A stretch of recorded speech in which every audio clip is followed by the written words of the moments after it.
I thank the candidates for participating and the City of Webster Groves for sponsoring the forum. So the League of Women Voters believes that one of the best ways for voters to learn about people who are seeking election is to hear the candidates speak and answer questions in a forum like this. I know you've all come here tonight because you care about your city and you want to make an informed decision before you vote. You will elect 1 mayor and 3 city council members on April 5th. So we will have 2 forums tonight, one for the mayor, one for the council. We'll start with the mayor, as you see. We'll go probably 30 to 40 minutes, and then we'll switch to the city council. So in order to allow all the candidates to be heard, please keep your applause to the end and keep any background conversations and comments to a minimum. The candidates have all been provided with the forum rules, but I will run through them quickly for all of you. First thing to say is this is a forum. It's not a debate. It's the candidates' opportunity to tell you about their own positions, not to tell you their opinions of other people's positions. All the candidates will be given the opportunity to answer all the questions. They will have 2 minutes each for an opening statement. They will have 1 minute to answer the question, and then 2 minutes again at the end for a closing statement. They're seated in the order they appear on the ballot. And so they will give their opening statements in that order and their closing statements in the reverse order. And for the questions, we'll rotate so that everybody has a chance to go first. Our timer tonight is Marsha, also from the St. Louis Metro League of Women Voters. She will time all the opening, closing statements and the questions. Yeah, if you can raise up your paddle. She'll give the candidates a warning when they have 30 seconds left and to stop when their time is up. Now, if a candidate runs out of time, I'll let them finish their sentence, but that's it. The City of Webster Groves and the League of Women Voters provided links on their websites whereby questions could be submitted ahead of time. And we did have a really, really good response to that. And in addition, we have other volunteers from the League stationed around the room. If you would wave your cards, please. They have the note cards. And if you would like to submit a question tonight, flag down one of the volunteers and they will bring the cards up to me so that I can bring it into the discussion. So since we have 2 forums, if you could mark on your card, if your question is specifically for the mayor's race or the council race, mark it on there so that I know which one it is. So all the questions tonight have come from you and your fellow citizens. I don't write the questions, but I will combine questions if they're similar or if they address the same topic. And I will really try to cover all the main areas of interest that we see in the questions that we receive. The candidates do have campaign materials out in the hall. So if your question doesn't get answered, or if you think of new questions at the end, you can find their contact details there so that you can ask them directly. So let me introduce the candidates for mayor. We have Laura Arnold and we have Kathy Hart. So let's start with opening statements and we will go first to Laura. Thank you very much. First, I want to thank the League of Women Voters for having this forum tonight. It's an important part of every one of our election cycles for the reasons that you've detailed.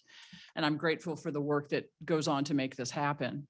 You know, I love Webster Groves. I've lived in Webster Groves 40 years of my life, grew up here. My husband and I moved back here 20 years ago to raise our children and send them to Webster schools. And I care about what happens to this community. And I believe I have an obligation to help shape what happens to this community. And that's why I'm running for mayor.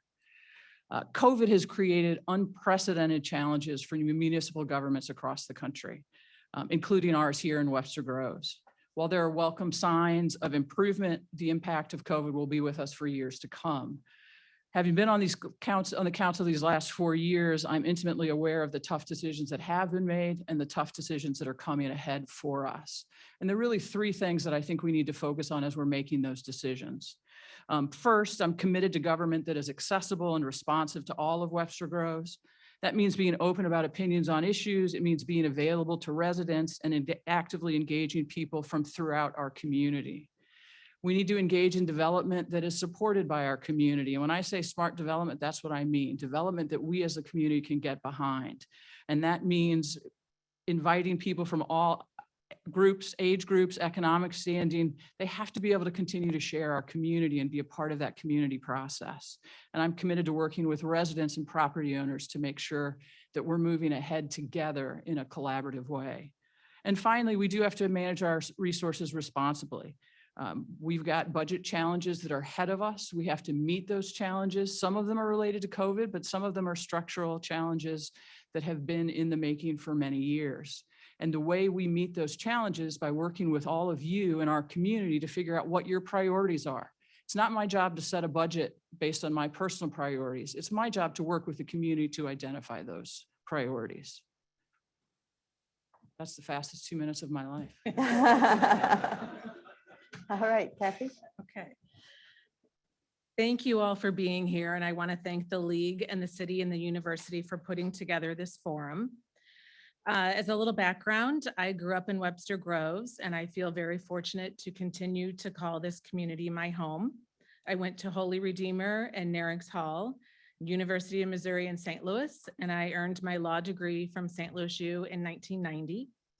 I've been an administrative law judge, and I can't believe I'm going to say this, but for 30 years now. I'm a nationally certified mediator. I served on the board of governors of our statewide bar association and our local bar associations. I've been on the Narings Hall board since 2009 and chaired the board from 2019 through 21. I served on our city council for 12 years, and we accomplished a lot while I was on council. Just to name a few, we created a fiscally stable environment without cutting city services. We ended each year with a budget surplus, and these reserves have been instrumental in getting us through this pandemic. We brought the community together to give input into the creation of our development foundation plan. We enacted the educational campus zoning, which saved our institutions time and money and provided certainty to the neighbors. We made multiple park improvements, built the fitness center, completed road projects, and rebuilt the Murdoch Bridge. All of this work has given me extensive experience with policymaking, budget oversight, and managing operations of organizations. And our city faces some tough decisions ahead, and we need a mayor with experience leading organizations, bringing people together, and listening to everyone. My experience and my professional qualifications have taught me how to do just that. Thank you. All right. First question here will be answered first by Kathy. What is your position on Proposition U, the use tax measure that is also on the ballot?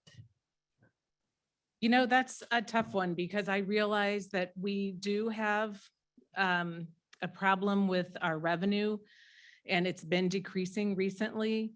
But what bothers me about Proposition U being on the ballot again is that it was on the ballot less than a year ago, and the citizens said no. So I don't support that right now.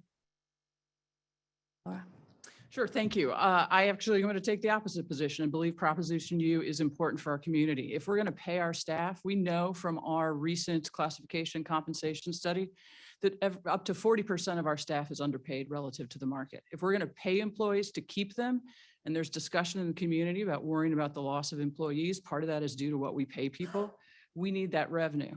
And if we think about online sales taxes or the use tax itself, you know, your moving shopping to the internet doesn't change the demand for roads, for bridges, for police and fire services. They all stay the same. It's just that you're not paying a sales tax on that in the same way.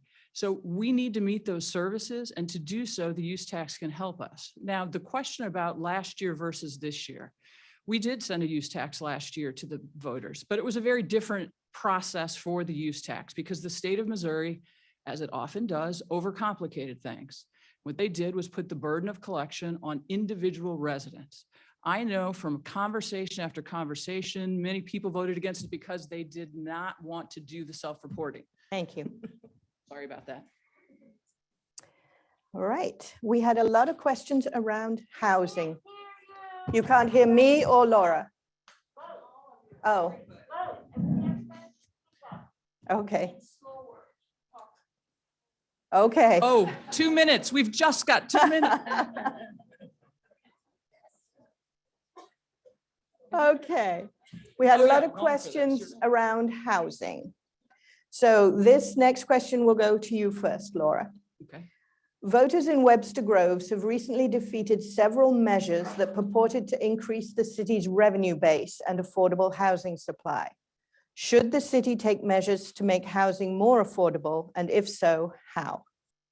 You know, one of the great things about our August vote on what people refer to as the duplex ordinance is that we may not have identified a solution that we can all agree with, but we did identify a problem that we agree we have, and that's escalating prices. So yes, I do believe the council has a role to play in this. One of the things that I've put forward is that we need to expand our home repair program, because we know infill housing that takes away our affordable homes, single family homes, is targeted most on homes that are dilapidated or not in as good a shape as we want them to. And we can stop some of that infill housing by making those less a target to developers. And second, I would also say that we have work to do in the private sector. I talk about something called a community land trust. I have in no way time to explain that, but I'd love to talk to every single one of you about it, because it's an effective way for us to maintain the affordable single family homes that we have in our community. And it's a private sector opportunity rather than a public sector one. Yeah, housing, well, I think will always be stable here because of our location, and that demand keeps prices high, and that does outprice some people. The affordability of Webster Groves has been a hot topic, but it's not just in Webster Groves, it's on a national level and even a local level. So I think we need to take more of a regional approach than looking just at Webster Groves. You know, I feel like for housing and for the development issues, we need to have a real community conversation on what we want to see in housing and development. And when I was on council, we held town forums for several months to create our development foundation plan. And I would like to see us do that again to address the questions of what kind of diversity we want in our housing, where we can possibly build some multifamily housing, and how we can do that together. Thank you. Next question, Kathy, it will be you first. What is your vision for the area of the Douglas Hill development? That also has been a big topic lately. And you know, change is inevitable, and I support change. And like many of you, I thought it was a good idea to look at that area and see if there was some room for improvement. And I appreciate the efforts made by the city and the developer to look at that. But when the proposal was laid out to me, I thought it was too big. It was not Webster Groves. I did not like the idea of awarding TIF in a floodplain, or taking people's property for a development, or clear cutting the entire area. So I think, again, that we need to have the community conversation about development and what fits where in certain areas. There might be something we can do in that area, but certainly not something that's 8, 7-story buildings. Thank you. I just will say that I did vote no on the Douglas Hill proposal for some of the reasons that Kathy has laid out, but I think the question was about looking forward. So let's talk about what happens next. I've met with several of the property owners who have property on that site to talk to them about how do we move forward. And one of the things that they want us to do is to make sure that they don't feel like they're a target of a big development project, because then they'll make investments in their own buildings, and we can use some of those lots for that are not utilized right now for other kinds of projects. They feel very excited about moving forward, at least those that I've talked to. And the second thing I want to remind people is one of the things that's been overlooked is that this council has encouraged development of housing in our business districts by passing an ordinance that says in a business district, you can build up to a 4-story building that includes housing, preferably with first floor retail, but there is housing that can be available. So we've taken some action to encourage some of the smaller scale developments that we think the public wants. So Laura, this one will go to you first. How can a duplex negatively affect the character of a neighborhood? Well, I actually spent 3 years looking at communities that did ordinances like the duplex ordinance that was proposed. And one of the things that is clear from looking at those communities, a duplex does not affect property values of surrounding homes. They actually, in some cases, increase. The fear sometimes is about size, that it would affect the character because of the size of the duplex, but the duplexes, if they are scaled into the neighborhood, which is what the proposal did, then they are, they're going to fit. Now, one of the things I also want to emphasize that we as a council did that other councils couldn't do effectively is that we passed an ordinance that for infill housing must look at the height of the surrounding neighborhood so that it fits, that it's not towering over everything else. And it also, our infill housing now has to have a smaller footprint because we have clear problems with both affordability, but also with stormwater retention. Thank And you. that's important. I think the duplex ordinance itself had the potential to remove a lot of the middle-class housing that we have in our community. And I believe it would have led to a fundamental transformation of the character of our community, from our single-family residential community to one with duplexes throughout town. This ordinance allowed for up to 3,000 duplexes in our community, and that's not us. We heard from the city that it won't be that big a deal, there won't be that many, but I disagree with that. Developers were watching this ordinance. They told me they had their eye on the neighborhoods that had the smaller 2 and 3 bedroom homes. That's why I worked with a group of citizens to try to repeal the duplex ordinance. I think there is a place for duplexes in our community, but not in the middle of our single family neighborhoods. And again, I think that's something we should address together as a group and get everyone's opinion and try to come up with some agreement on where we can fit this in. Thank you. Kathy, this will be you first. Changing subject now. Webster Groves has experienced much controversy around the A4 zoning, Douglas Hill, and a budget in the red. Some residents claim that these issues and the accompanying upheaval can be directly attributed to the performance of the current city manager. Do you agree? And if not, what do you attribute it to? I think there's been a lot of negativity and divisiveness in our community over the past few years. And frankly, this election has been awful.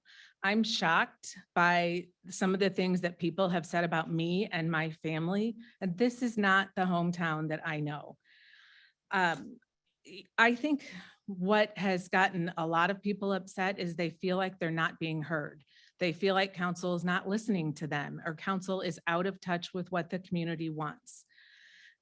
I think we also need to work on our transparency. This council touts their transparency, yet they have meetings, more meetings, closed sessions than any council has ever had before.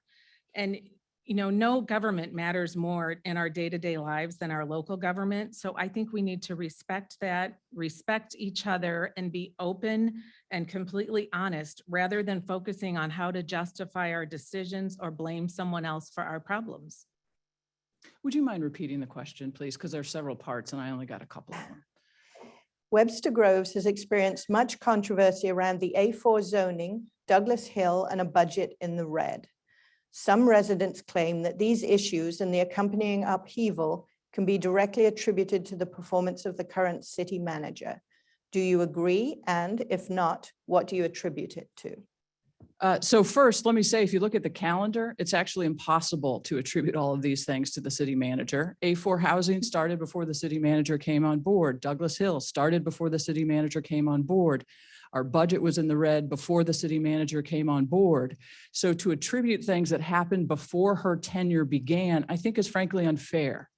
Now, have we asked for her to do some difficult things within City Hall? We had a city manager who was in charge for 20 years. And we asked the new city manager to come in and look at what we're doing and see if there are ways that we can do things better. And she's done that.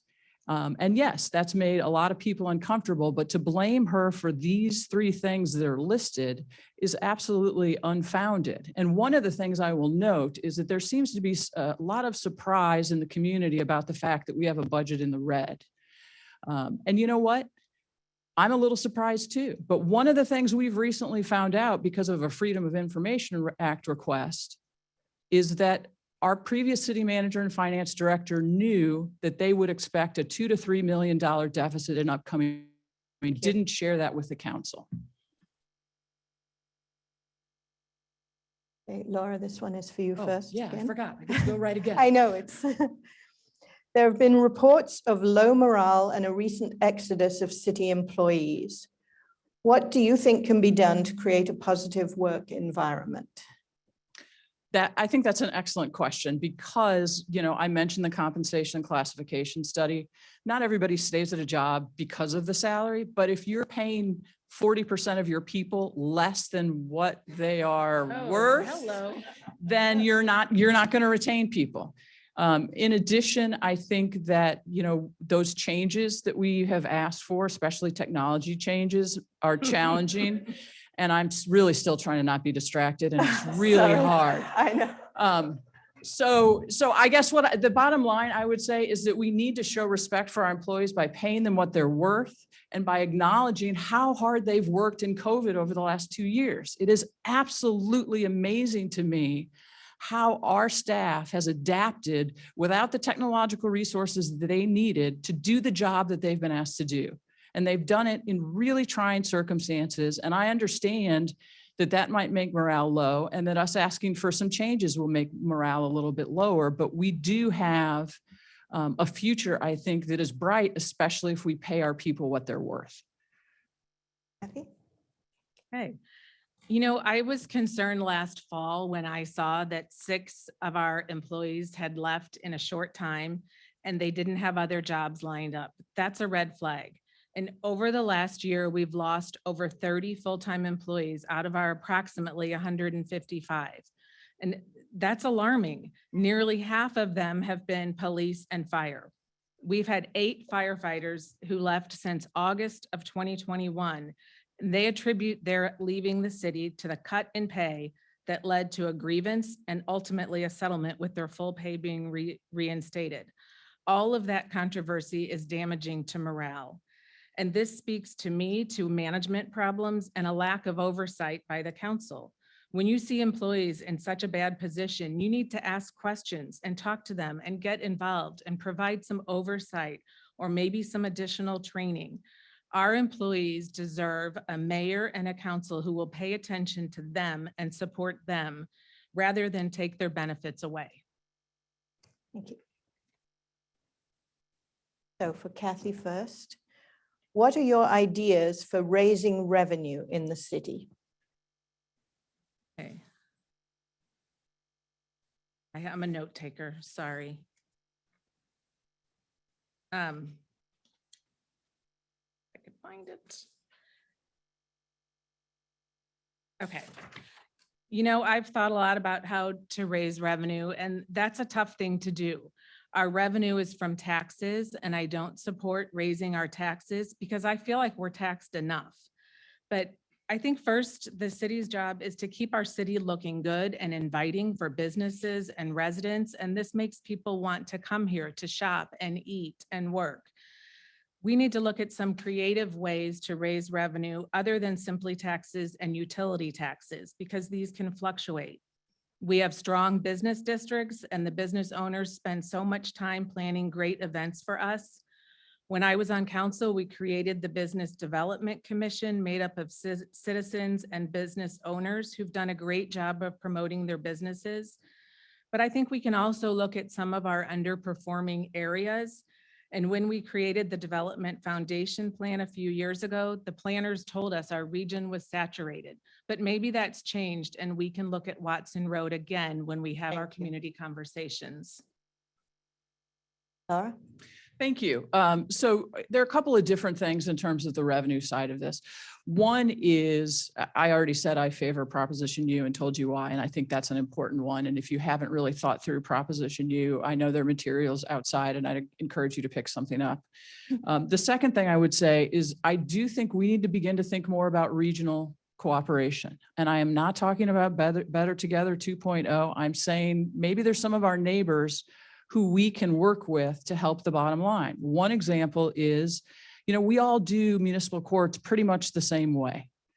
Is there a benefit in joining with one or two or three of our neighbors to pool those resources so that we staff them with fewer people and that helps our bottom line? That's not revenue necessarily, but it brings more availability to the dollars that we have in our city. And I will say I am liaison right now to the Business Development Commission, and they're working very hard on a plan to promote a position that would increase our connection with the regional business community, which should help. So kind of the counterpoint to the previous question for you first, Laura. Looking back over the past 2 years, what expense, including construction, do you think could have been reduced? Wow, I thought I prepared for everything. These guys, they're good. What expense could have been reduced? Gee, why'd I have to go first on this one? I think, potentially, over the last 2 years involves COVID. And what we really did was direct our resources to making sure that our workforce was safe and that we kept services going during COVID. And so it's a really tough question because to say, well, we could have reduced, fire or public safety in some way, or we could have, not maintained our parks as much. That doesn't sound, people needed to be outside and public safety was never more important than it was in the last 2 years. And so that makes the question even harder. And I will acknowledge I'm avoiding the question because I just really don't know what that is without taking some more time to prepare. So I'll just be honest about that. I'm gonna agree. Surprise. That's a tough one, but I have seen some.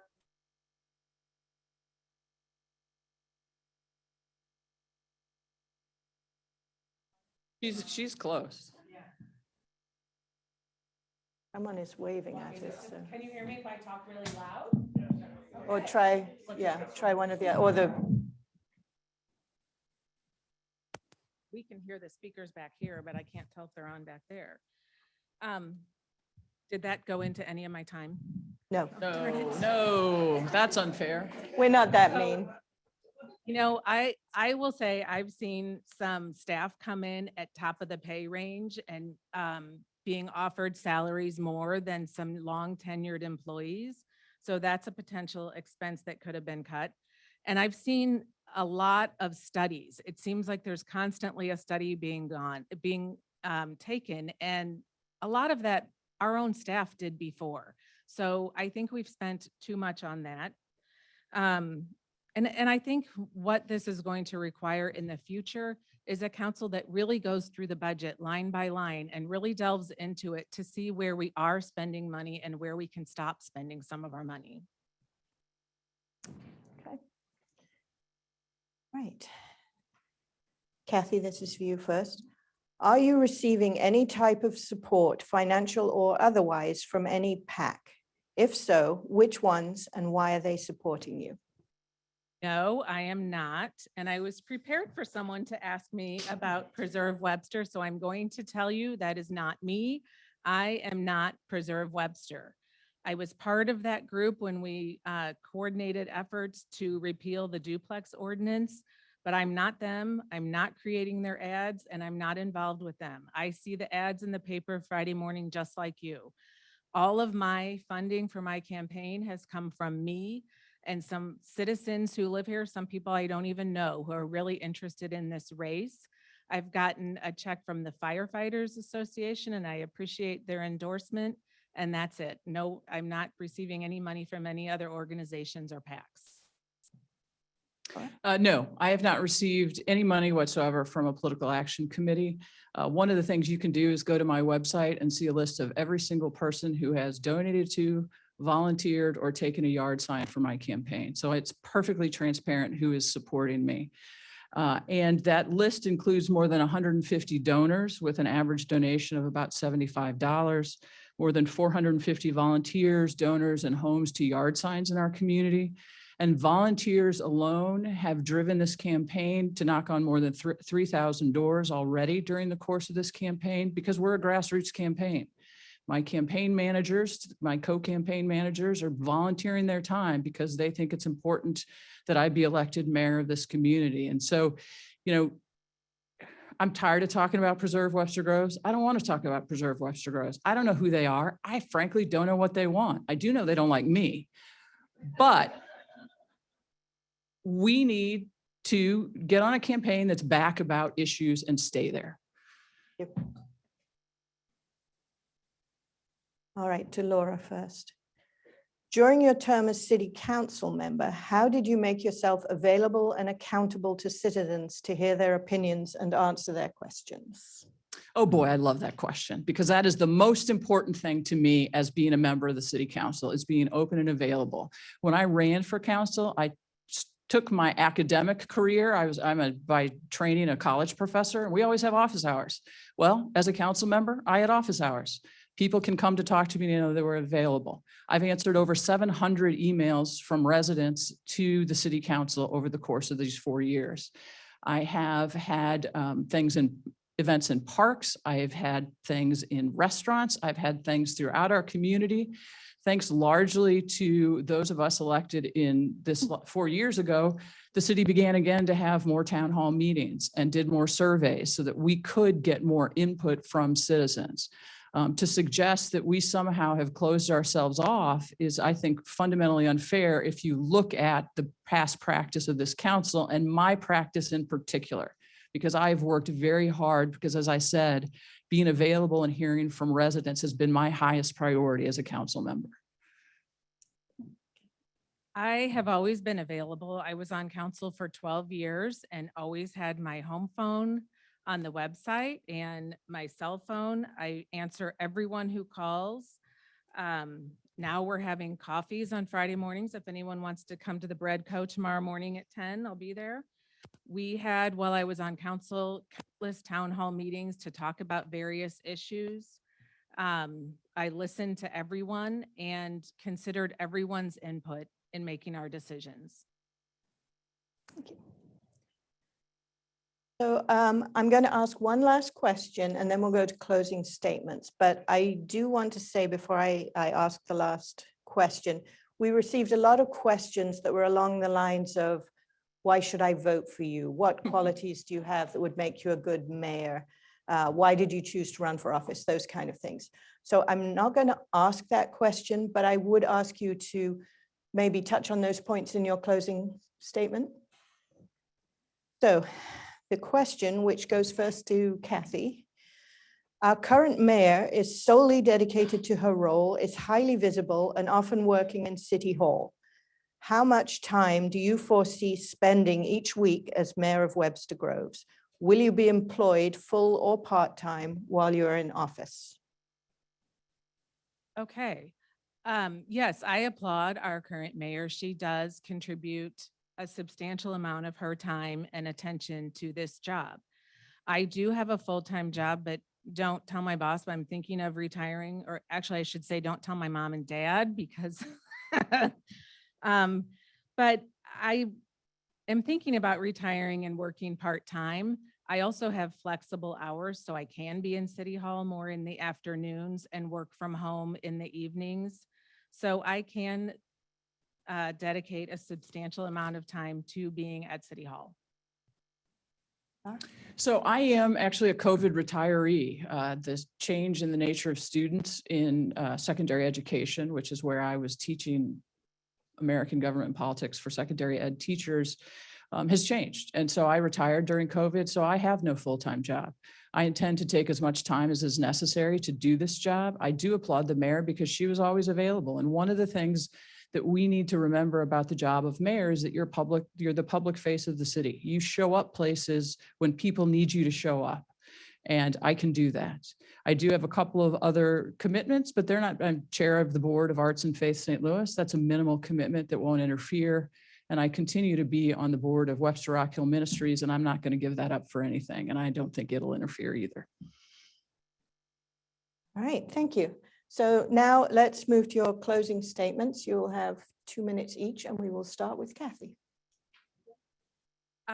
Thank you all for your attention tonight. I really appreciate it.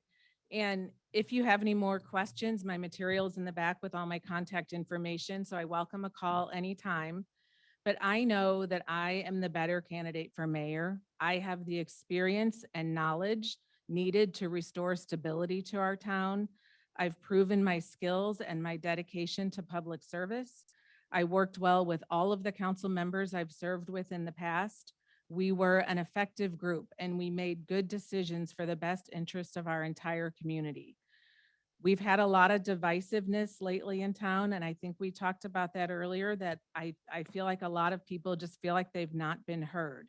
But I have the ability to create a tone on council of a group that will work together and listen to all voices and confront our realities, stop blaming others for our problems, and ask what we can control to make some positive improvements and find some common ground to reach the best solutions for everyone. As a mediator, this is what I do every day. And I want to thank the firefighters and the police officers union for their endorsement.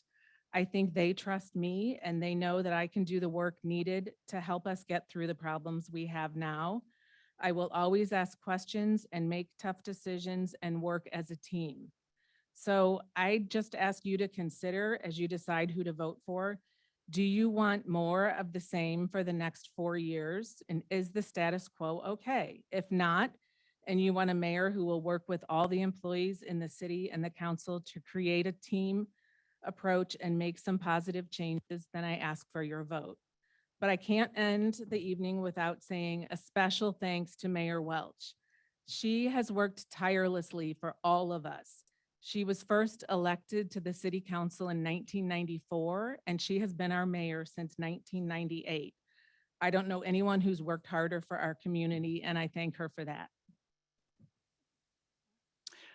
I got into this race I'm actually going to use my time a little bit differently. I know I'm supposed to tell you exactly why I'm the best person for the job, but I want to talk about something else a little bit first. I got into the race for mayor to talk about the future of our community and how we might together forward.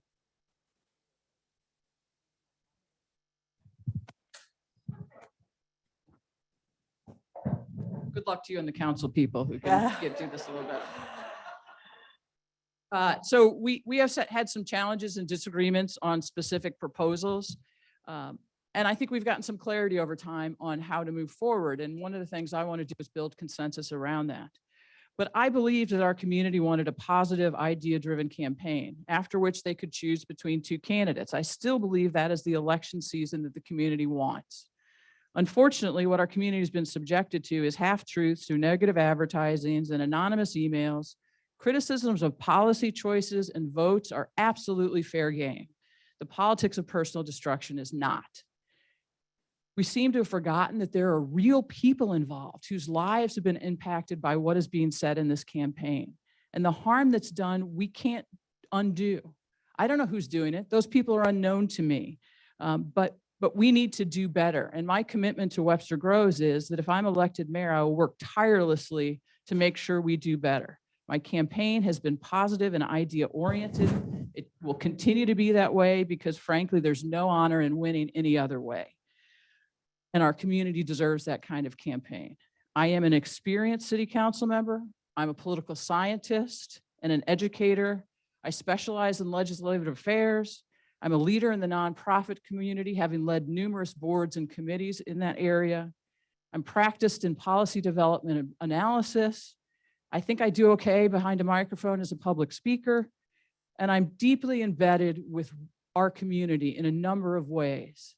That makes me I hope, your choice for mayor, because I will have your interests at heart the entire time I serve. Thank you. Those 2 minutes were better.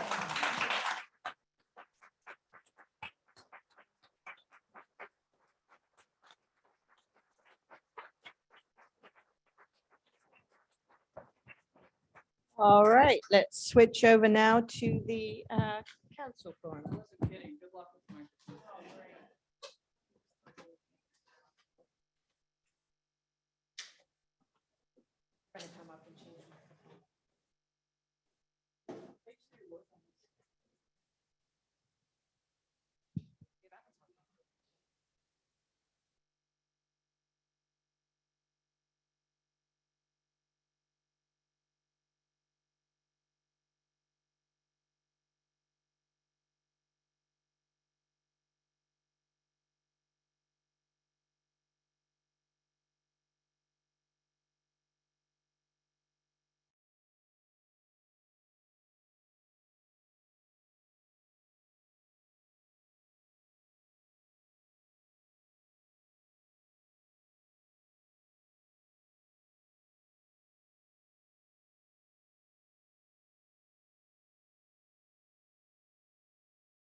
I think I'm muted as well.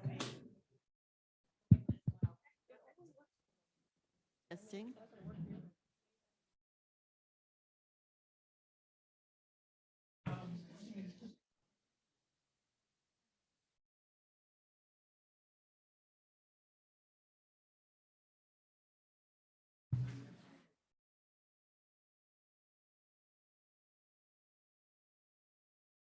Laura.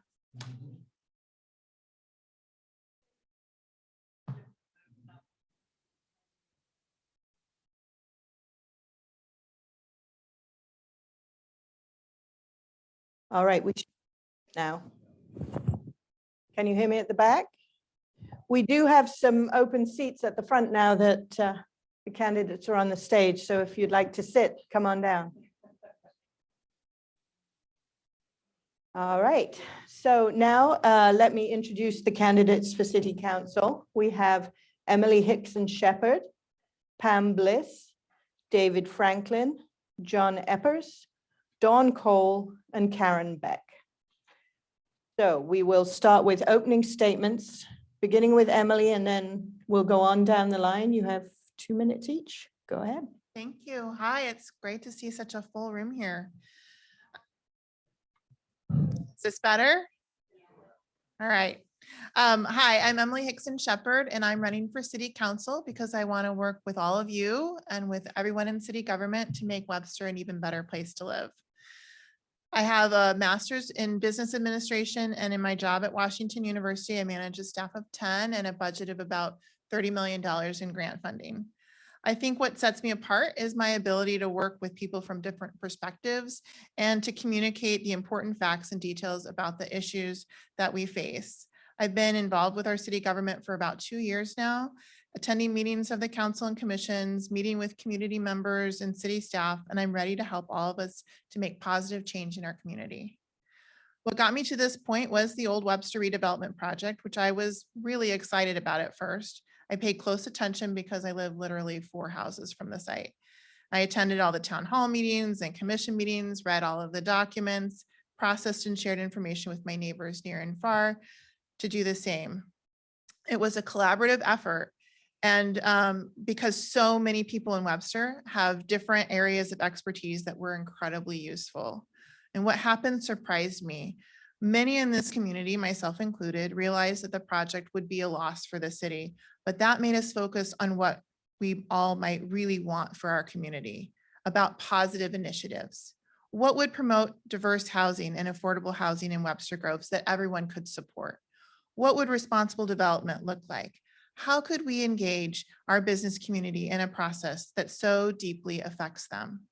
People in our community have answers to these questions, and as a council member, I will listen.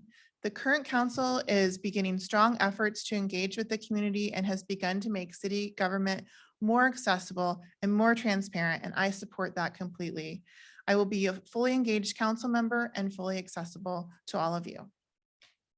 Pam? Hello, and thank you to the League of Women Voters, my fellow candidates, and Webster Groves residents here this evening. My name is Pam Bliss, and I'm running for the second term as council member of Webster Groves. 23 years ago in 1999, the same year I lost my husband, I opened the doors to Bliss Collaborative, a full-service graphic design studio. I pursued sole proprietorship because I knew I wanted to do the best work for my clients while having the flexibility and wherewithal to raise my son and daughter. As a communications professional, I've learned how to find strategic common ground and leverage it for the greater good. During my career, I've celebrated recent highlights. I helped pivot through design and messaging, a local $550 million organization toward greater inclusivity. I launched Give STL Day, a giving event that has injected over $22 million into our region's nonprofits since 2014. My team helped create an award-winning master plan for the Gateway Mall downtown. And as a result, we created the identity, graphics, print, and educational media for a $25 million urban sculpture garden. On council, I've contributed to numerous successes for our community. My top priority has been to create policies that make living and working in Webster Groves more accessible. I've supported initiatives for diversity of housing stock and fair housing legislation and improved home-based business legislation that allows residents to make a living from home. We passed a no tax increase $5 million bond issue for a new firehouse in South Webster. I've provided council leadership on green stewardship when there had previously been none. I helped expand green initiatives within our city through monthly educational programs and new initiatives to promote our urban forest. I ask that you let me to continue to put my experience to work for the greater good of Webster Groves on April 5th. Babe. Good evening. I want to first begin by extending my gratitude to the League for hosting this forum. For those of you who don't know me, my name is David Franklin. It has truly been a privilege and an honor to serve you on council these past 4 years. I was born and raised on the south side of Webster Groves. The youngest of 4, I was born into a Catholic Union family. My parents didn't have the opportunity to go to college, but they instilled in me from a young age the importance of education, community, empathy, and living a service and life to others. My wife, Annie, and I currently live on East Jackson, just behind Schnucks. You know, it's been said that politics done right is merely just a branch of community service. I believe that value, that idea to be most applicable, most important at the local level. And that's exactly how I've attempted to carry out my duties as council member, by serving you, by attempting to make our community better. At my core, I truly believe that government is supposed to be a source of good, a source to make your lives easier, simpler, a source to make your lives better.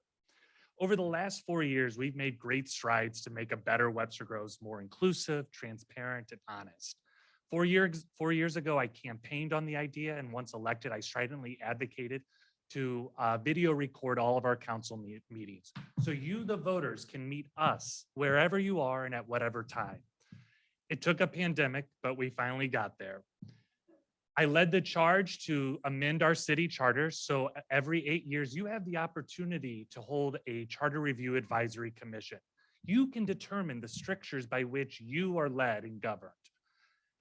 I led the idea of decriminalizing marijuana in the city of Webster Groves, an offense that disproportionately affects people of color. We were one of the first municipalities to do so in St. Louis County. I have advocated for diversity, equity, and inclusion initiatives and believe that we must move with haste in implementing the recommendations from our DEI consultant. This election, let's continue to move Webster forward as a community, an opportunity for all, forward as a community that still values facts, truth, and honesty. Thank you. John? Thanks for inviting me tonight. My name. You may need to go a little closer to the mic. All right, I'll start over here. Thanks for inviting me tonight. Is that better? Everybody-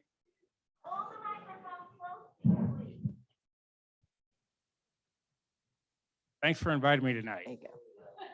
My name is John Eppers. This is my first time running for office. I'm not a politician. I am, however, a concerned citizen that loves our city. I was born and raised in Shrewsbury. In 1984, I graduated South County Tech as a machinist. I'm currently working as a machinist at Tech Manufacturing. This past January, I celebrated my 35th year there. 1985, I married my high school sweetheart.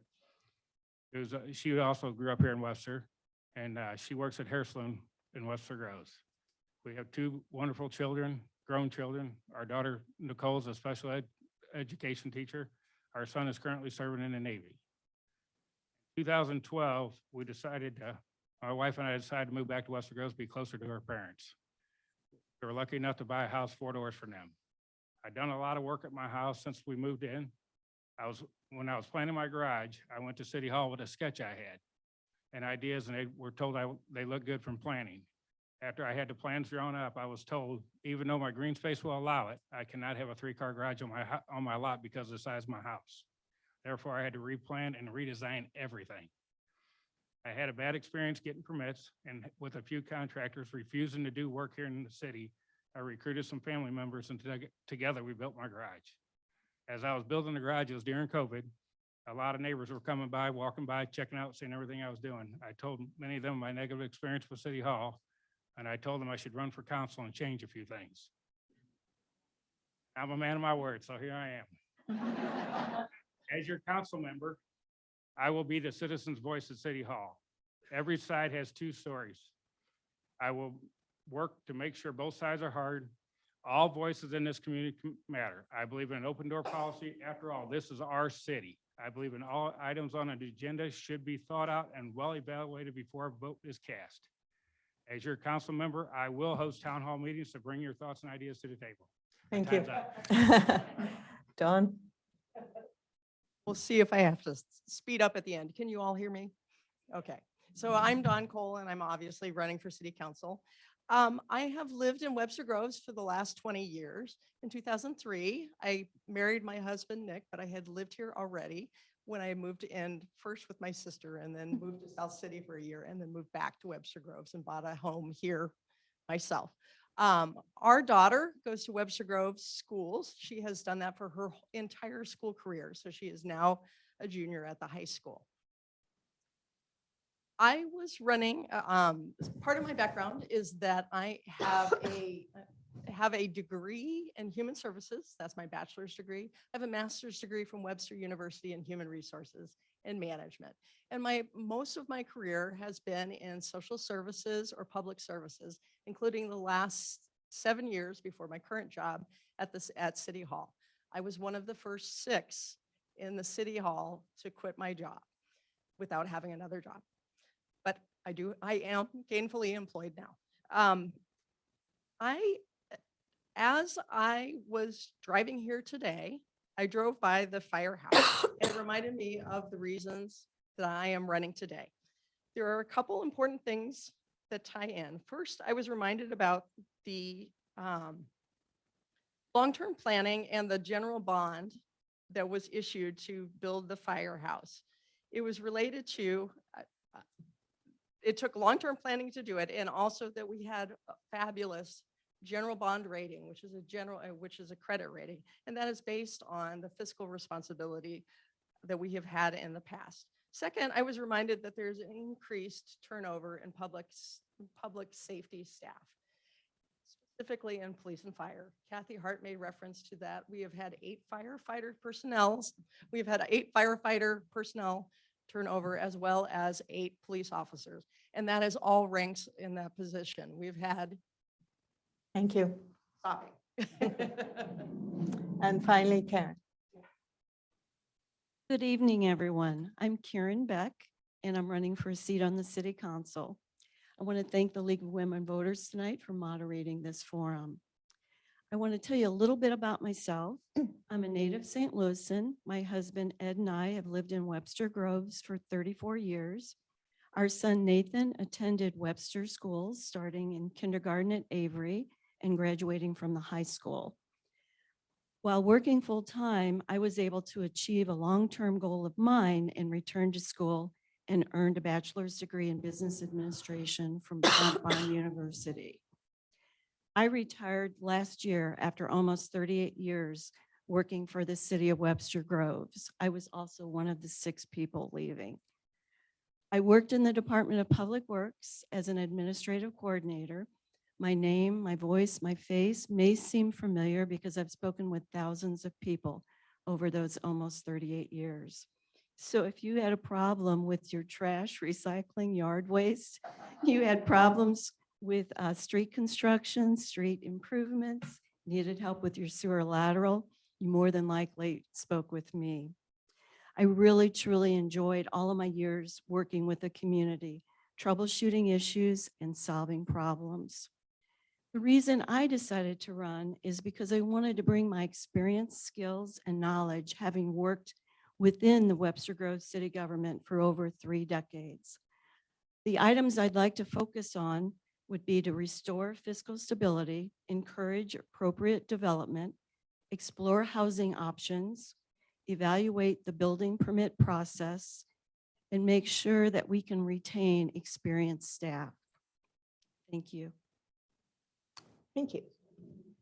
And now we will move on to the questions. The first question, we will start with you, Emily, and go on down the line.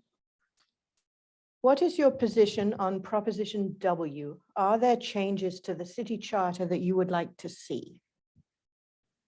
So Proposition W, for those who might not know, is the louder. Yes, good. Closer. I'm getting mixed signals in the back. Okay. Okay. The Proposition W, for those who might not know, is the proposition to see if the voters would like to start a charter review advisory board, which the council would set up to take a look at the city's charter and see if we need to make any changes or any updates. We've had the charter since 1954, I think. And I think it's a good idea to take a look at it and see what we might want to change there. I'm not looking or advocating for any wholesale changes, but things have changed in the last however many years that is. And I think it's good to look at it, modernize it, bring things into alignment with how things are done now. I know, like, when I was deciding to run for, to put in my papers to run for council, there's conflicting information in the charter versus in the county is like how to get on the ballot. So just things like that that could be updated to be more current, I think would be a good thing. And I'm sure that there are other things that experts will find as they look through it. Early 2019, council received a wake-up call as to how inclusivity issues were affecting our leadership. They had to do with the residency rule of our city attorney. Later in that year, I led the call for a charter advisory review board to review the charter. When it came for us, time for us to decide just this last fall whether we wanted to put it on the ballot, I was one of those that thought we needed to have a little bit more council discussion to decide what our parameters would be before we actually worked with the Charter Advisory Review Board. It is on the ballot this fall, this spring, and I hope everybody votes. David? But this is what I alluded to in my opening statement. This is the proposal that I initiated and we got passed here in Webster Groves. I think it's so important to look at the strictures by which we are governed. It is literally the founding document of Webster Groves. You know, when I was advocating for this, I did research into what other municipalities are doing, and most of their charters have something similar to what we now have, which is every 8 years, the voters can determine if they want to have a charter review advisory commission. It's important to look at things like, for instance, are we getting enough diversity of candidates? Do we need term limits? All these different things. And, you know, we're talking a lot about the city manager versus council. That is part and parcel of the charter. You know, when I was doing some research recently at the library and looking at old newspapers in Webster Groves, and I fell upon when this charter first got passed. Within the first 5 years of the charter being passed, they held, I think, 3 charter review advisory commissions. This isn't abnormal. This is what people do with their charter.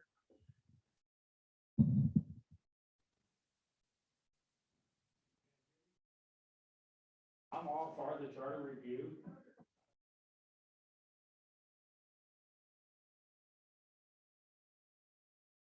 All the people I'm new.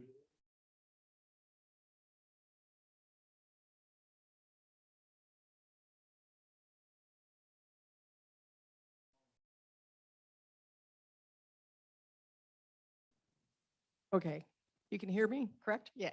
Okay, so on Prop W, I was at the city council meeting where this was decided to be put on the ballot, and I'm a little confused because the city council already has the ability to review, and as David referenced, every 8 years, that is already in place. So I'm not sure what this additional Prop W on the ballot is for. We already have the power to review and the public has input. So I'm not quite sure. So I don't know quite where to say I stand on it because I don't understand why Prop W is necessary. So vote what you think you need to.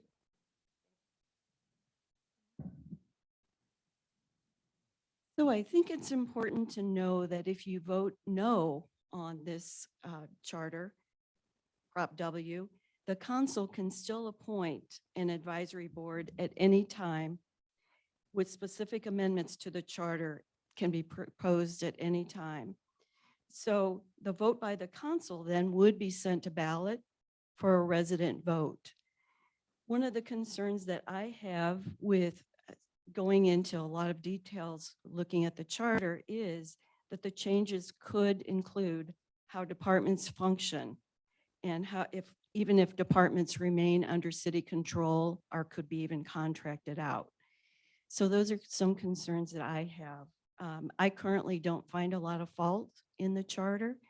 So I favor voting no, since the council can automatically suggest changes anyway. So the next question, Pam, will go to you first. Recently, a lot of time and money was spent on an RFP for development of the Old Webster Business District area and the eventual proposal by SG Collaborative. There was a great deal of citizen concern with the proposal, which was then rejected by the council. What, if anything, should have been done differently during this 2-year process to have avoided this outcome and the waste of resources? I'm going to relate to my experience on Douglas Hill. I was fully immersed in the redevelopment process. I attended every Plan Commission and TIF Commission meeting, every Green Space Alliance meeting, Bear Creek Watershed Alliance meeting, Missouri Department of Natural Resources with the project engineer in every council meeting. I walked the property with staff and met on Oak Street and with the owners on Pacific. I attended SG Collaborative town halls and toured their other residential properties, and I led the call to have our own PR firm to protect the interests of Webster Groves. 3 of us on council requested a scenario of SG putting the height within the ordinance and inquiring how this affects the project amenities and public spaces. After gathering all the information, I was the first council member to vote no, that night for several reasons, but primarily because the proposed development did not support the school district's TIP commission members. Next time, more council people should become more involved and attend every meeting as possible. I think the question was, how do we avoid it? And the way we avoid it is to say no earlier. We should have said no way earlier. This was wrong for Webster. It was too high, too dense. I definitely think that we need some development. This was a good area to look at, but this wasn't the right thing for Webster Groves. And the funny thing that I find is that the developer assumes that we didn't give them enough information. If I'm not mistaken, you all came out and you guys all told them what you wanted and they didn't listen. That's not a fault necessarily on council. We should have ended it earlier, but that's a fault on the developer for not listening adequately enough. So, in my mind, I think that this actually showed the power of democracy. I think that this, obviously there's going to be some divisiveness, but for the most part, it succeeded in getting to where we should go as a community. I think that's the kind of inclusiveness and the type of conversations we need to have. And can't be scared to have those conversations and for some feelings to be hurt along the way. It's all about bringing us all back together and moving forward thereafter.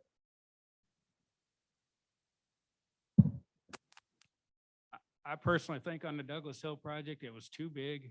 It was too dense. It was too big. It was too dense for the area. And it should have been stopped a lot earlier, like Red Lamore. He's been there for many, many years. And from what I heard, I don't know the facts behind it, but I'm telling you what I heard.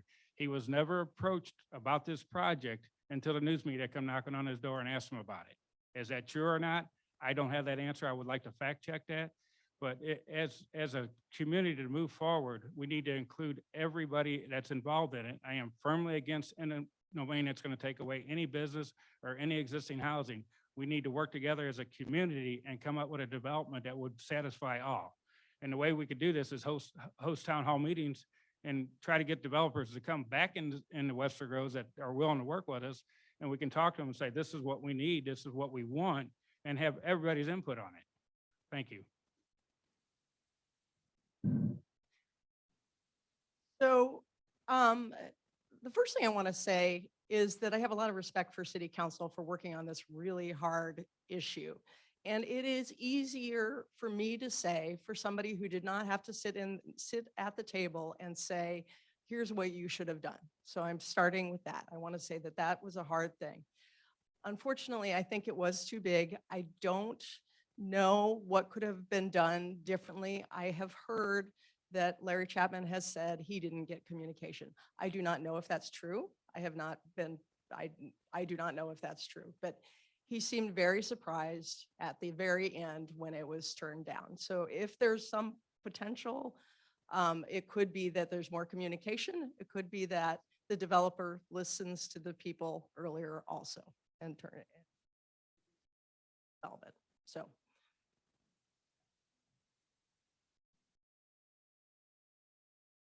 So Douglas Hill was a very ambitious project with a lot of negative impacts. I, for one, was not for the project. I did have an opportunity, though, to talk with Larry Chapman, and there seemed to be a huge communication breakdown between he and the council. He was also hearing what the community was saying, but he was relying on the information that he was getting through the council. So perhaps there could have been some compromises made. We'll never know. But I think in the future, I think communication is the key. I think the council really has to have a strong oversight of what's going on and try to make sure that the problems that arise, the concerns of the public are answered. I love this topic. I spent a lot of time on this project. I live on Oak Street. Pam and David both came to talk to neighbors and talk through this project. So I do have ideas on what could have been done differently, which I think is kind of what we're trying to get at here. So it starts at the beginning. This should have started with conversations with the businesses and the owners that are there and see what they wanted to do and bring a grassroots thing, make it more grassroots in that way. The RFP that was issued was very vague. It's very short, and I think that that should have been clearer. When council did select a developer, I feel like we should have had a kind of a go, no-go stop. The proposal that they said was, we're going to meet with people and then we're going to build what they want. We should have had them come back to council, present what they wanted before going on to plan and TIF. I think we should have had earlier town halls, more town halls. COVID certainly did not help with that. The one at Hickson that we had near the end was well attended. And so you. I think that's some steps we could do. David, you will be first on this next question. What is your plan to increase the quantity and variety of housing units in Webster Groves to grow our tax base and provide housing options for non-homeowners?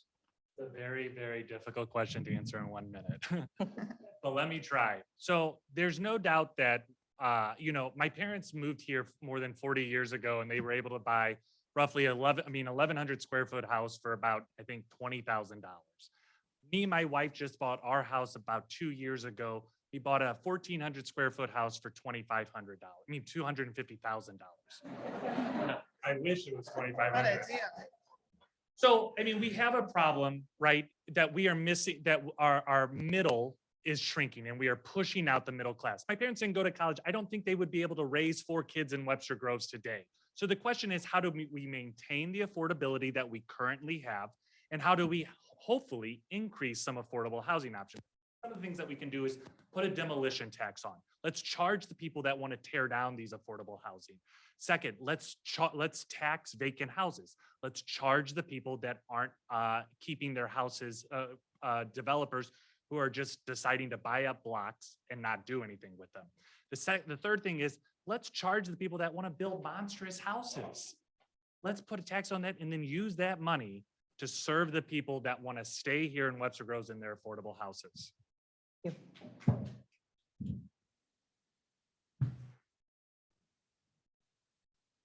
Think about this one for a sec here. Closer to the mic.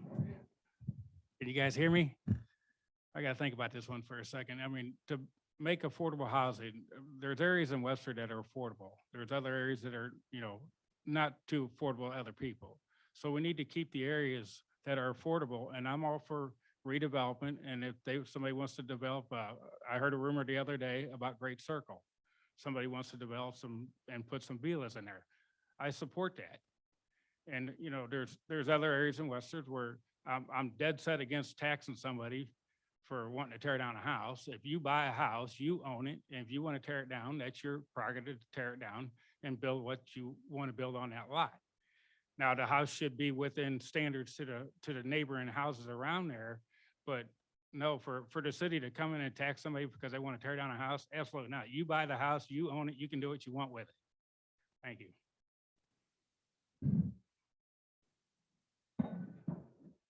Okay, as everybody referenced, this is a very tough question. Obviously, we have been struggling with this for years and we will continue to struggle.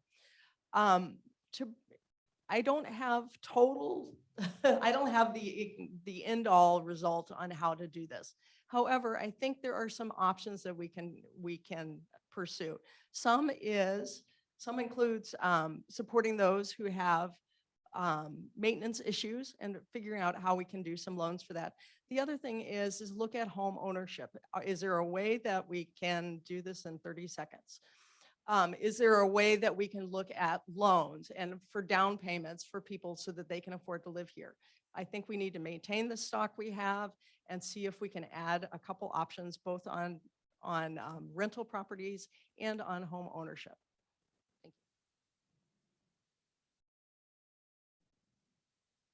I do feel that we need to move forward with affordable housing and finding options with balance and community support. I personally don't have that expertise. I would suggest we utilize the wealth of the knowledge of community members for guidance. Also, we can explore accessory dwelling units. These are basement type apartments, garages with apartments, or a small standalone type building. These are the type of units that are in Webster Groves now, but have occupancy restrictions to family only. I was really excited to hear the city speak about these ADUs at their last council meeting. Emily? So I think there's two things that we need to do. We need to protect the affordable housing stock that we do have and the diverse housing stock that we do have. And we've talked about some ideas on how to do that. More home repairs, maybe down payment assistance.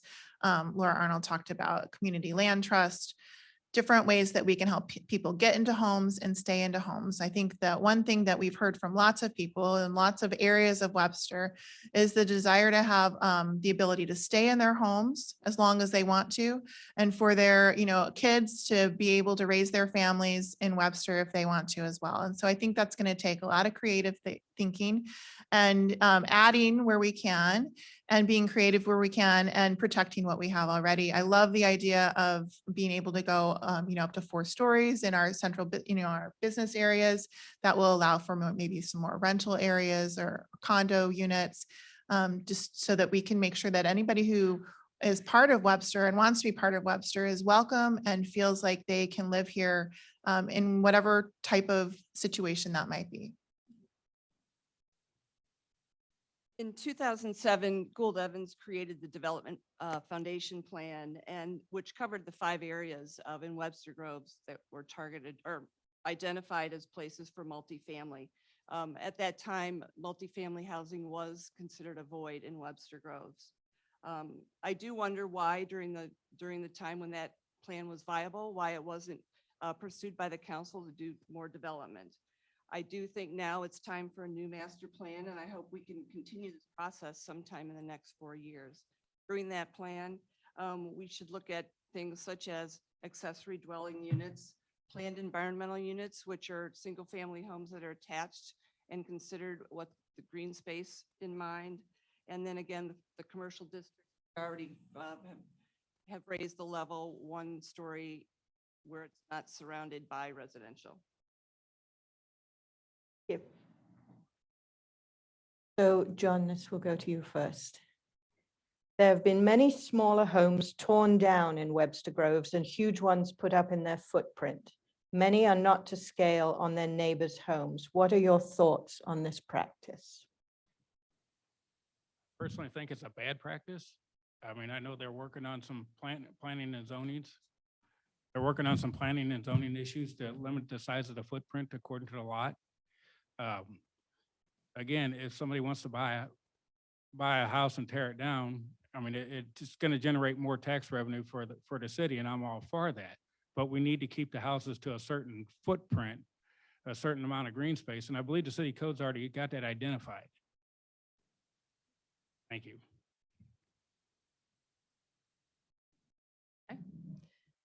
I think, as John said, the city code already covers some things related to keeping it to scale. Unfortunately, you can still build up, and I'm not sure what those limits are.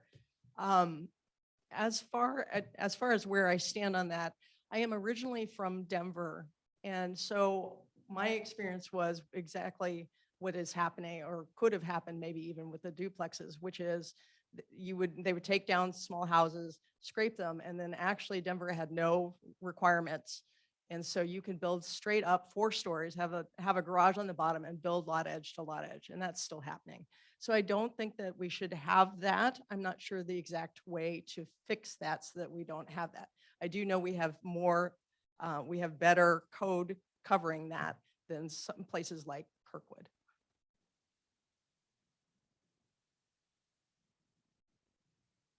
So without restrictions being put in place, it's kind of hard to dictate what you can and can't do with tearing down a house and building a larger house. So perhaps we need to take a closer look at the code to see what kind of limitations need to be made. Because of course, when someone builds a larger house, you have to worry about stormwater runoff and what all of the other types of issues that come with a larger house taking a larger footprint. So once again, I think it's all, you have to rely on what the regulations say, and perhaps, taking a look at what other communities are doing might help guide us. So council has already made some recent changes with, what setbacks can be, what the height can be, and looking at existing property or neighboring properties. I think that those are great steps.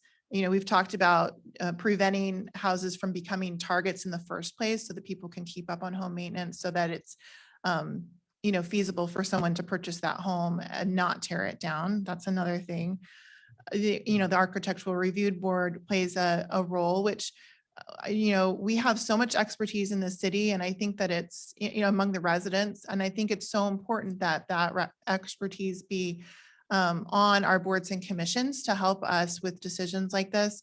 I have no doubt that our planning and zoning staff have ideas on ways that we can curb these problems, and so I would want to listen to them as well. Planning and zoning has submitted documents. We did a lot of study before the A4 housing duplex proposition came to light. One thing about that I would like to make clear is that duplexes, 2 families, were not going to be any larger than the single family homes that were already there or were allowed to be built there. We have reduced the floor area ratio for homes, and we've also reduced the site coverage, and we've limited those as well. There are out in the works the ideas of reducing impervious pavement, which is the size of driveways, parking areas within yards. We've done a lot. The other thing is the tree ordinance, which restricts the amount of trees that can be taken down within the first year of ownership and occupation. I want to take a step back here for a minute. And my numbers are a little fuzzy, so Laura or Jerry, correct me if I'm wrong, but I think we have about 9,000 houses in Webster Groves. And on a yearly basis, we have about 30 to 50 new houses. Turnover is good. It creates a good housing stock. It's important not to think that infill housing is inherently bad, because it's not. What's problem is that the infill housing is creating a shortage of affordable housing. So that's how we have to approach this subject, I think. There's no doubt in my mind that if we can somehow encourage developers or homeowners to remodel or redo their houses instead of doing an infill, that would be a way to do it, such as a demolition tax or maybe a tax break for those that do a remodel rather than a demolition. So I think that we need to think about this a little bit differently than just say infill housing is inherently bad. It's not. We do need to continue removing and adding housing stock in a 9,000 household neighbor or community. Right, the next question will start with you, Dawn. How do you intend to end the continuing decline of the Black community in Webster Groves, which now only represents 4% of the total population versus a high of 15% in the heyday of the North Webster neighborhood? I was looking at writing this down first so then I could think of my answer, but when you're the first person, it's a little bit tough. I think we have to look at all of the options related to why is there a decline. I was looking at census data from 2010 to 2020, and I was also looking at that minorities are undercounted both in 2010 and 2020, and there was an even larger undercount for 2020. So I know that we have a reduction. I don't know the exact answer for doing that, for increasing that. I do believe that a stronger community is a diverse community. And I also think that for workforce, both for the city and for any workforce. So this is something we need to approach, the stronger community again. I think it's going to take the entire council to find a plan to help the diversity, to maintain the diversity, especially in North Webster. I don't think it's any one person can actually answer that question. It's a really tough question. But I think if we actually just get together, even with some community support and some community comments, that potentially we can find some answers here that I personally don't have. So I would this is a community-wide problem, and I would definitely want to talk to like the North Webster Neighborhood Coalition, to local churches, and see like what are their ideas? What do they want? This is not for me to impose my idea on here's the solution for how to fix this problem. If it is even seen as a problem by those communities, right? I mean, people live where they want to live. So we want to make sure that Webster is a place where anybody wants to live, where people feel welcome and supported. And where, I think that one of the things I've heard is that kids grow up and then they move away and then they don't come back.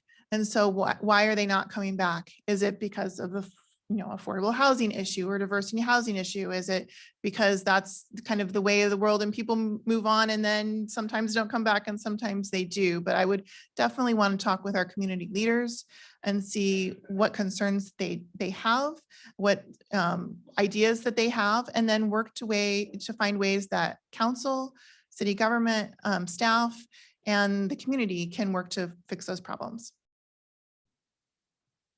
With a question like this, I look at what am I doing to be inclusive? I start with myself.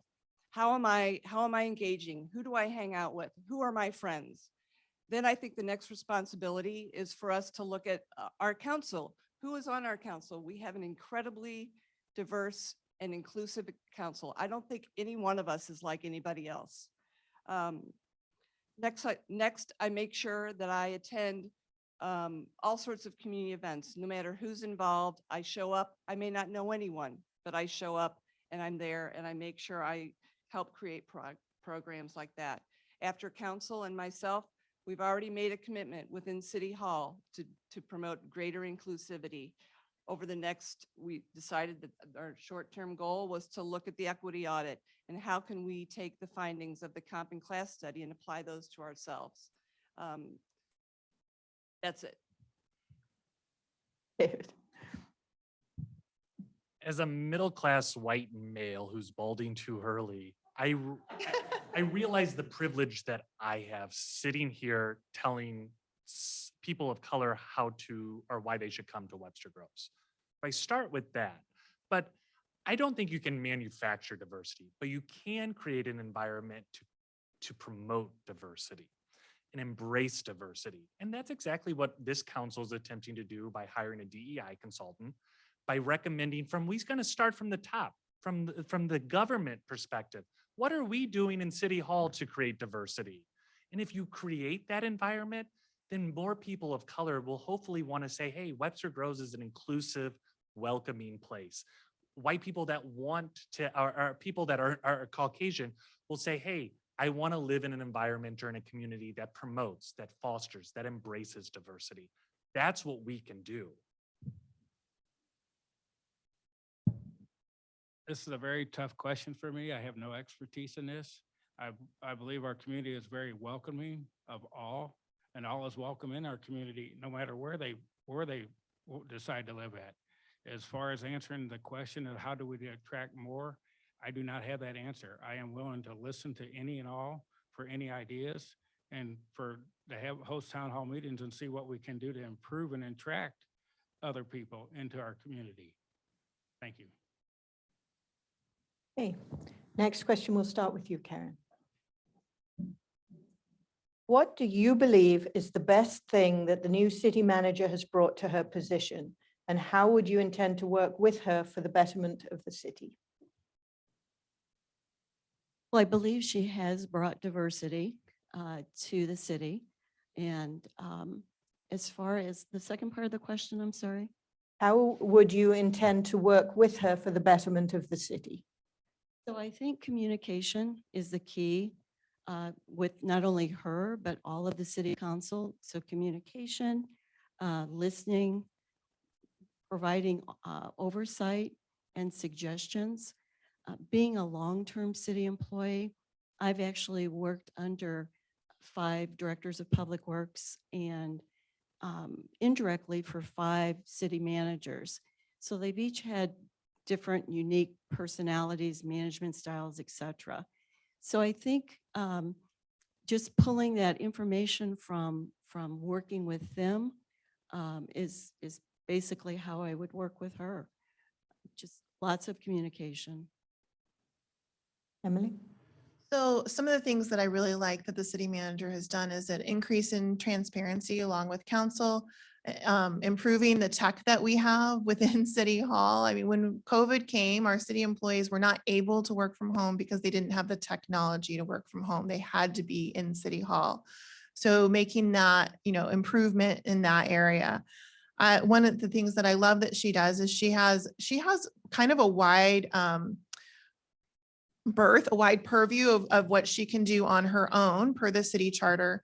And she chooses to bring the thorny issues to council to get the input from council and from the elected representatives there. And I really admire that. And I think that that's a great thing that she does.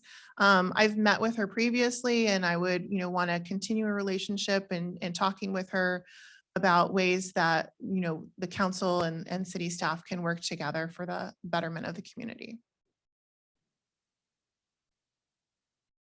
What I like about the current city manager is I like that she is not from here. I like that she's come from a bigger world and is bringing she's stepped up the standard of care within City Hall. That's my opinion. I think she's brought more transparency, more fairness. I'm looking forward to my next term working with her and the new mayor. I'm going to ask them, where do you see me? How can I help? And I will do my best to fulfill what they see as the next step.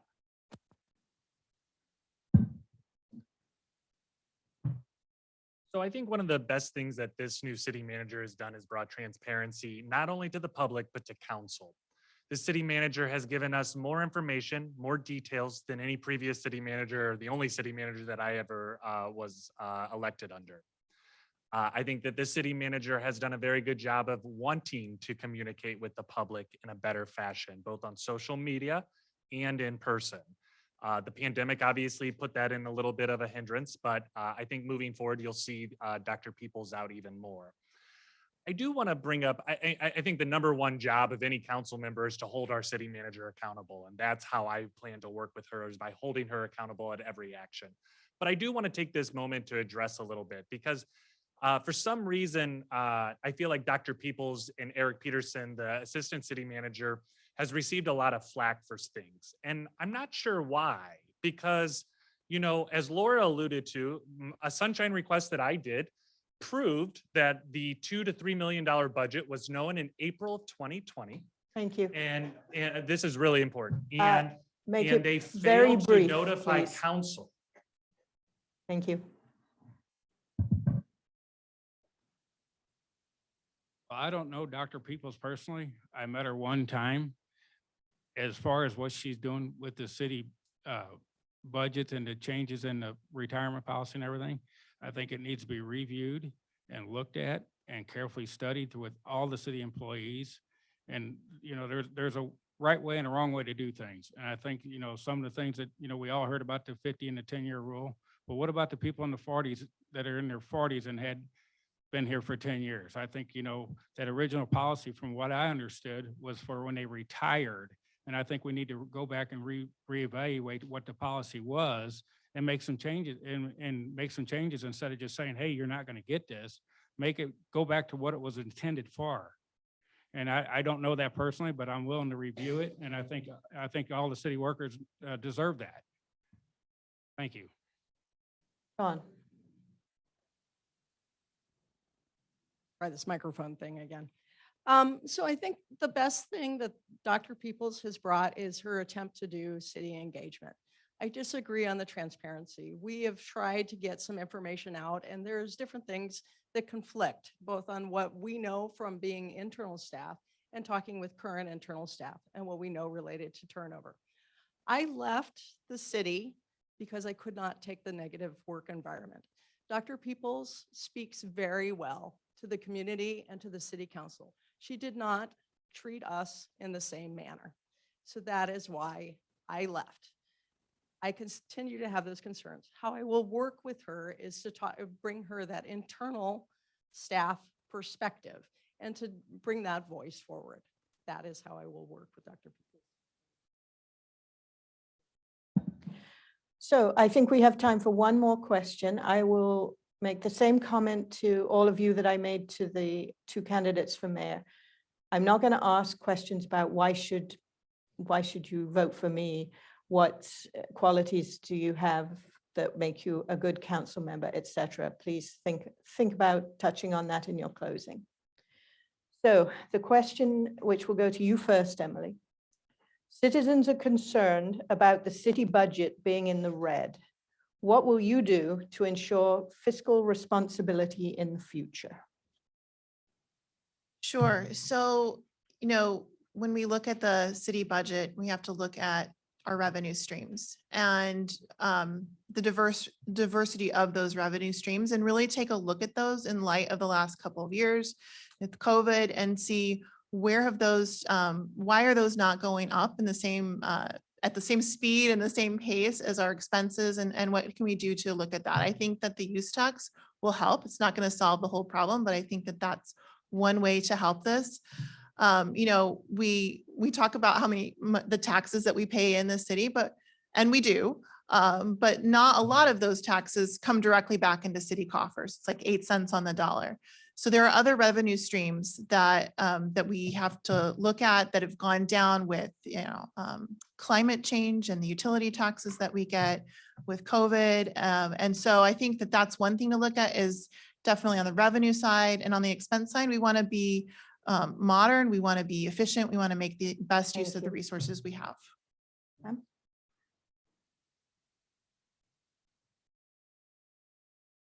Question. Citizens are concerned about the city budget being in the red. What will you do to ensure fiscal responsibility in the future?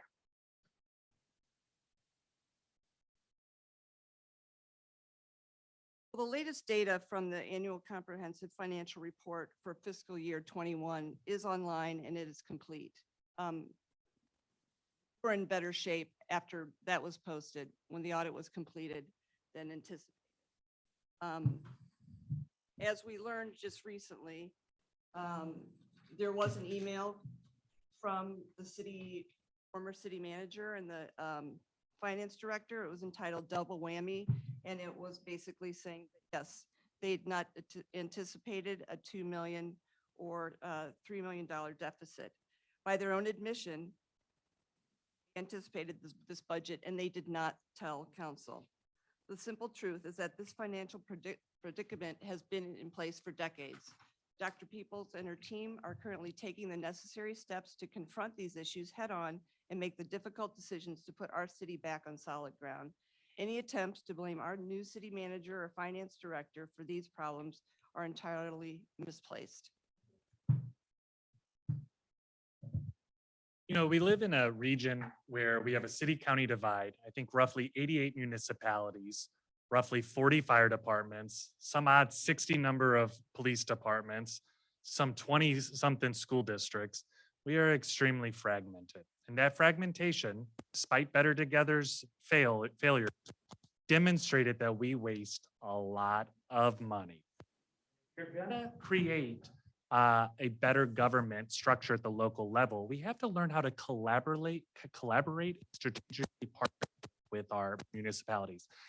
And, to the mayor's credit, Mayor Welch's credit, she has done that very effectively. If you want to talk about where our biggest source of revenue is, and that is the pooled sales tax. The mayor has defended that her entire career. And we should be thankful for that, because without that, we would be in a lot of hurt. But it's stuff like that. We need to learn how to work with our other municipalities, not against them. And by doing so, we really will, I think, save money and help with our own budget.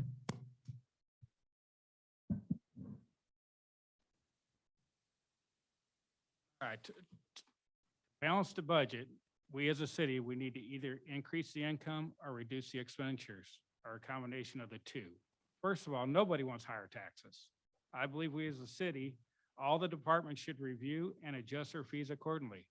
Is our speeding tickets in line with other municipalities around us? It's something we need to review and adjust it to the market rate. Second, as a city, we need to look at every dime being proposed and evaluate what the needs are versus the wants.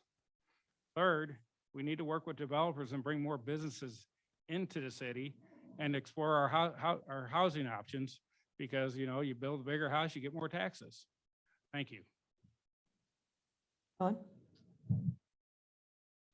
So Kathy Hart had referenced this. We we did not have deficits. Well, we had some deficits, but we had a more balanced budget in the past. What I think we need to do to look at this is we continue to need to look at expenses. If we can find additional revenue, that would be great. I'm not entirely sure how we will do that, but I think we need to hold the line on some expenses that we don't need to do. I do think we need to invest in staff, as there is a cost to turnover that nobody talks about. If you retain experienced staff, there is actually a cost savings. Yes, their salary goes up, and yes, you could do the fair thing and pay out on their sick time. However, retaining your staff is much cheaper than having them turnover consistently. So if we could look at staff turnover and invest in our staff, I think that may save us some money.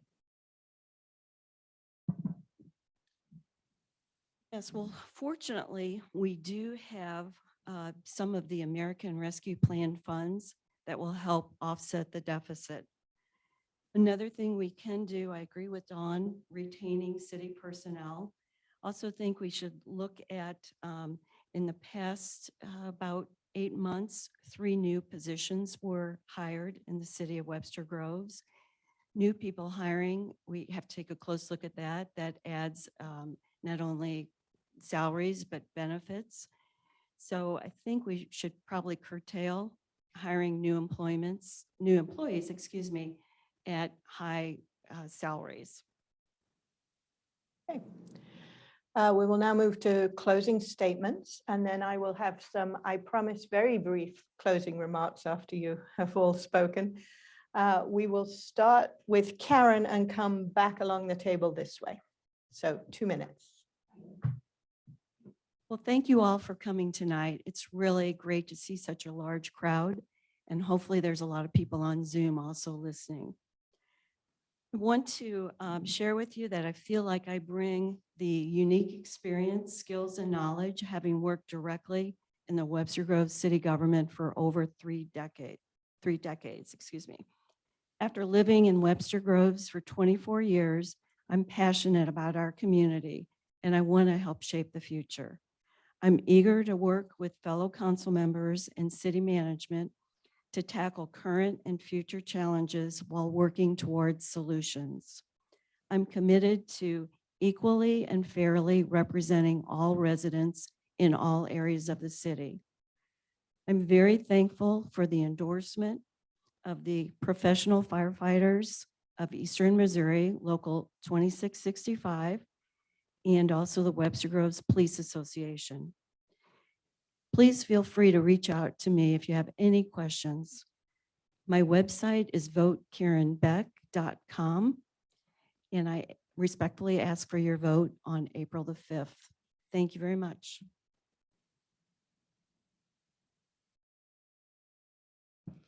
First, I wanted to thank the League of Women Voters for having us. The second thing I wanted to do is thank the firefighters and the police officers for supporting Kathy Hart, Karen Beck, and myself.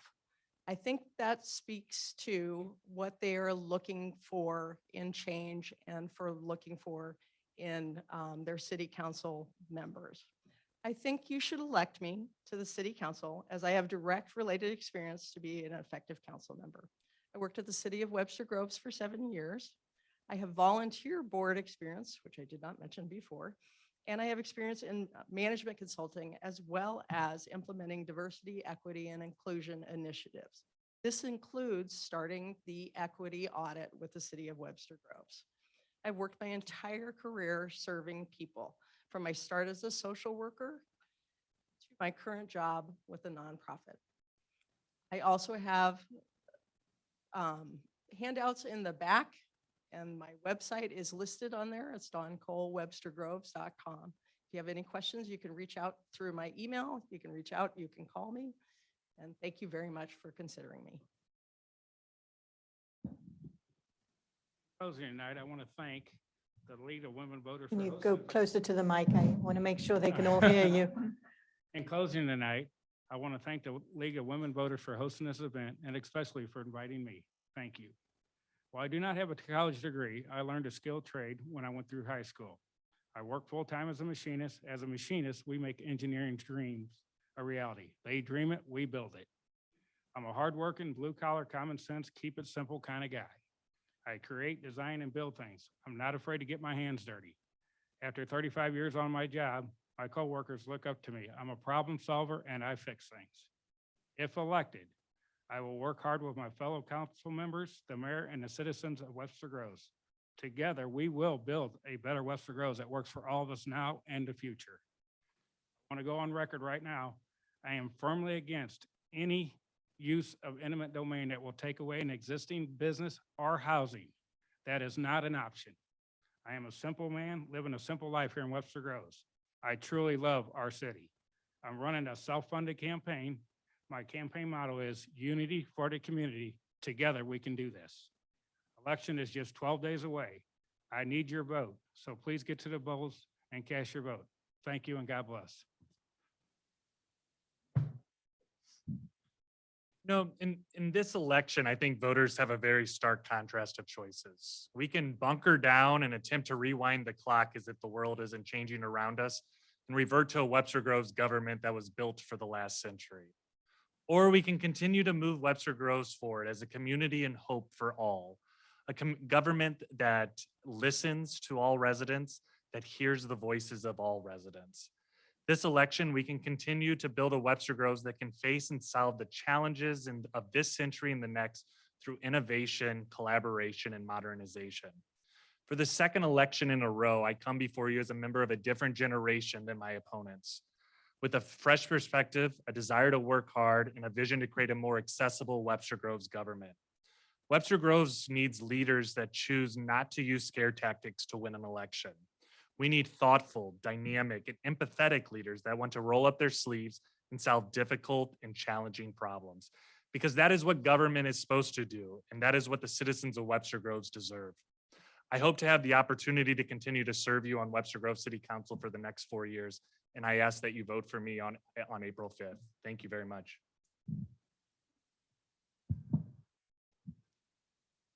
I am going to circle back quickly and talk about revenue. Building business is crucial. We need to fill our empty storefronts and provide incentives for those that want to do that. Building business along with population is important. We benefit by putting 1.9 million into the county sales tax pool and get approximately 3.7 million back. Our American Rescue Plan survey identified ways to respond to COVID by providing relief to businesses through such programs as microloans, workshops on entrepreneurship, and ways to pool resources among small businesses. Business Development Commission created a strategic plan in 2018 and a business roundtable in 2021. Through learning the results of the roundtable survey, I would like to help guide them for the future. Because service is a passion of mine, I'd like to step back and tell you a few of my beliefs. Number one, helping others create abundance does not rob me of my own abundance. Secondly, opening opportunities to others within our community expands my own horizons. And finally, active residents who want to prioritize working together for the greater good of our community do matter. I'm asking for your vote tonight so that I can continue to serve our community and to do more to help my neighbors in Webster Groves. A vote for me is a commitment to honesty, integrity, and transparency. Elect me, and I commit to bringing my experience, my no-nonsense approach, and forthright kindness to the table every time. Thank you to the North Webster Neighborhood Coalition for your endorsement. To learn more, visit my website at blissforwebster.org. Thank you very much. I'm grateful for the endorsement of our firefighters. I'm also endorsed by Edgar Road Progressives, the North Webster Neighborhood Coalition. I'm a friend of the National Women's Political Caucus of Metro St. Louis. And all this shows that the trust that multiple constituencies have in me. I have the experience, skill set, and the temperament to work with everyone, to bring people together to find common ground and move forward with positive action. There is so much that we do agree on and so many ideas on ways that we can make Webster even better for all of us. Many of the things that we would like to do as a city do not necessarily fall to city council alone. We can do so much more when we all work together as a full community. During the redevelopment process proposal, I invited city council members and Mayor Welch to Oak Street, and we had 2 great meetings by the Liberty Tree. Many neighbors attended, and there was such a positive response from neighbors and council members alike. I operated within our system of local government, and I found that I was effective and I made a difference and I enjoyed it. I'm asking for the opportunity to take that energy and my love of Webster to bring it with me to council. You can find my website and my Facebook page under Emily for Webster. I have literature outside the door. And if there are topics that we didn't get a chance to talk about tonight or anything else you'd like to talk about, I'd love to hear from you. And of course, I would greatly appreciate your vote on April 5th. Thank you. So thank you to all our candidates for participating. Thank you.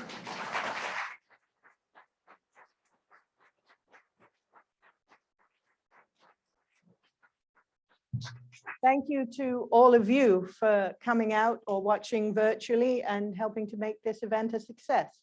Thank you to our hosts, of course, the City of Webster Groves, and thank you to the volunteers from the League of Women Voters.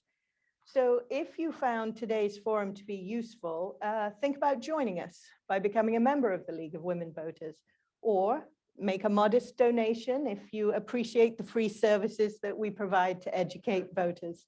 We have literature and volunteers at the back. You can learn about the candidates and other ballot issues by consulting our voters guide at vote411.org. And most importantly of all, vote on April 5th. Thank you.